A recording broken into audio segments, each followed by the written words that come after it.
নমস্কার, আমি মৌমিতা। একটা গল্প বলি শোনো চ্যানেলে আপনাকে আবারও স্বাগত জানাই।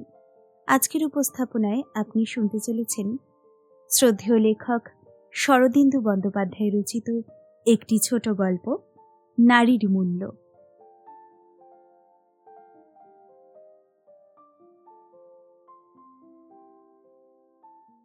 বৈরাগ্য সাধনের পক্ষে শঙ্কর ভাষ্যের চেয়ে পদার্থবিজ্ঞান বেশি উপযোগী। মাসিক পত্রিকার সম্পাদক হইয়া অবধি এই কথাটা আমি বেশ ভালো করিয়া বুঝিয়াছি। বৈরাগ্য শতকের কবি লিখিয়াছেন বটে, স্তৌনী মাংসগ্রাহী। আধুনিক লেখকগুলা এ কথাটা জানে না, মাংসপেশি লেখে। কিন্তু বিজ্ঞানের কাছে তাহা কিছুই নয়। মাসিক পত্রিকার সম্পাদনা ও বৈরাগ্য সাধনা একসঙ্গে চালাইতে গিয়া এ বিষয়ে আমার দৃঢ় প্রত্যয় জন্মিয়াছে।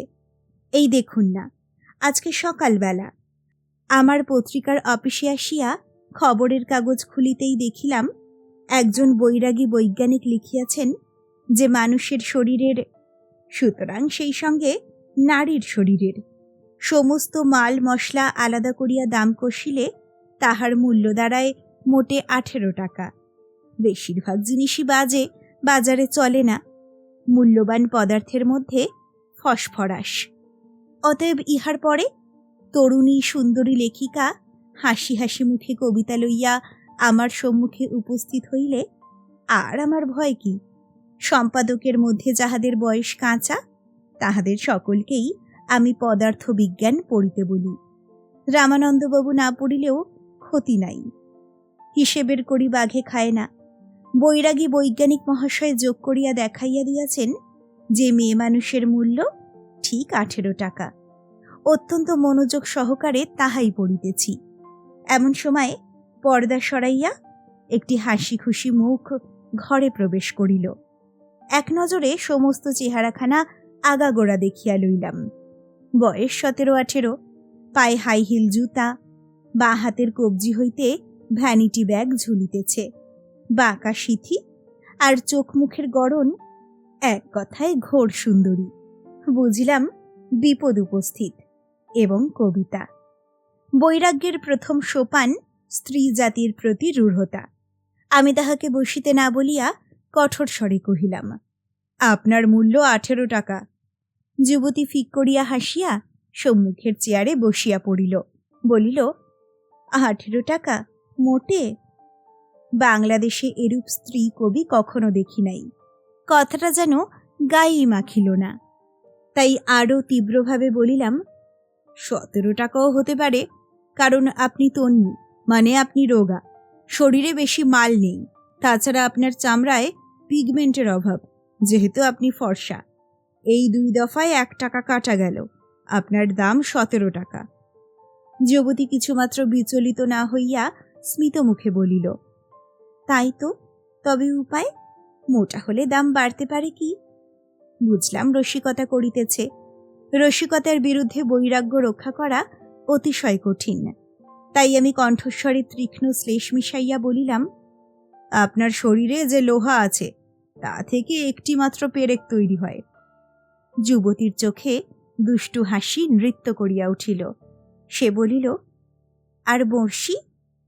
আমি বলিলাম, তা জানি না, কাগজে কিছু লেখেনি। আরও শুনুন, আপনার মধ্যে যে গন্ধক অর্থাৎ সালফার আছে তা দিয়ে মাত্র 5টি দেশলাই কাঠি তৈরি হতে পারে, তার বেশি নয়। যুবতীর গাল হাসির আবেগে টোল খাইয়া গেল। সে মুখ টিপিয়া বলিল, এতখানি আগুন যে আমার মধ্যে আছে তা আমি নিজেই জানতাম না। আমি বুকের মধ্যে একটা অস্বস্তি অনুভব করিতে লাগিলাম। স্ত্রী কবিরা তো এমনভাবে কথা বলে না, তারা কেবলই গলিয়া নেতাইয়া পড়িতে চায়। এ কিরূপ স্ত্রী কবি? বিস্মিতভাবে প্রশ্ন করিলাম, আপনি কিরকম তরুণী? আপনার কি আত্মসম্মান জ্ঞান নেই? আমার কথা শুনে আপনার রাগ হচ্ছে না?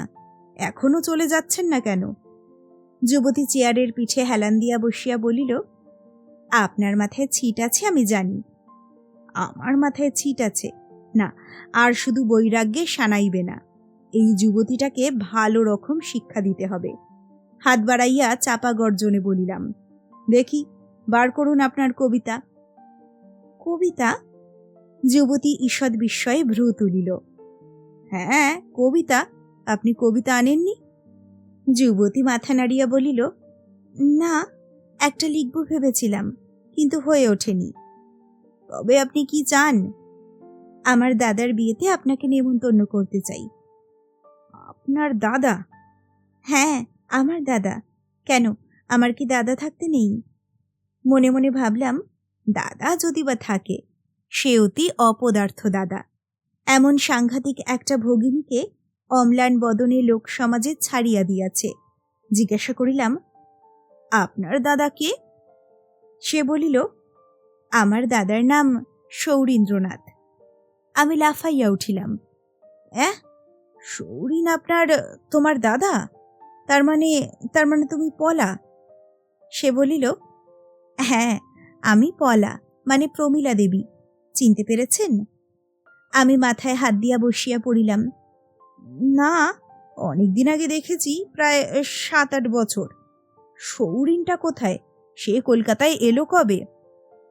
আমরা সবাই কাল এসেছি, আজই বিয়ে, তাই তিনি আসতে পারলেন না। তার বদলে আমি এসেছি, ভেবেছিলুম আমাকেই চিনতে পারবেন। আমি ক্ষুব্ধভাবে বলিলাম, আমার সন্দেহ হয়েছিল তুমি একজন স্ত্রী কবি। পলা বলিল, আমি কিন্তু আপনাকে দেখেই চিনেছিলুম, আপনি ঠিক তেমনি আছেন। আমি একটু ভ্রুকুটি করিয়া বলিলাম, আমার মাথায় কিন্তু ছিট নেই। পলা উঠিয়া দাঁড়াইয়া বলিল, চললুম, আজ নিশ্চয়ই যাবেন তাহলে। আমি গোঁ ধরিয়া বলিলাম, আমার মাথায় কিন্তু ছিট নেই। পলা হাসিয়া বলিল, আচ্ছা, নেই, তাহলে যাবেন তো? যাব। বাড়ির ঠিকানা দিয়া পলা দ্বার পর্যন্ত গিয়াছে। আমার বৈরাগ্য আর একবার চাগার দিয়া উঠিল। ডাকিলাম, শোনো। পলা ফিরিয়া দাঁড়াইয়া হাসি মুখে বলিল, আবার কি হলো? আমি আঙুল তুলিয়া বলিলাম, তোমার শরীরে যে লোহা আছে তা দিয়ে একটি মাত্র পেরেক হয়। যে সালফার আছে, মনে আছে, 5টি দেশলাইয়ের কাঠি।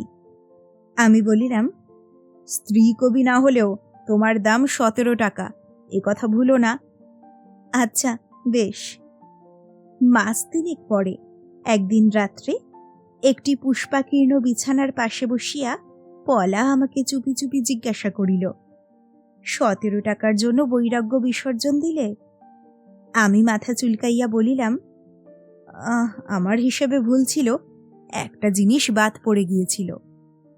কি? তুমি।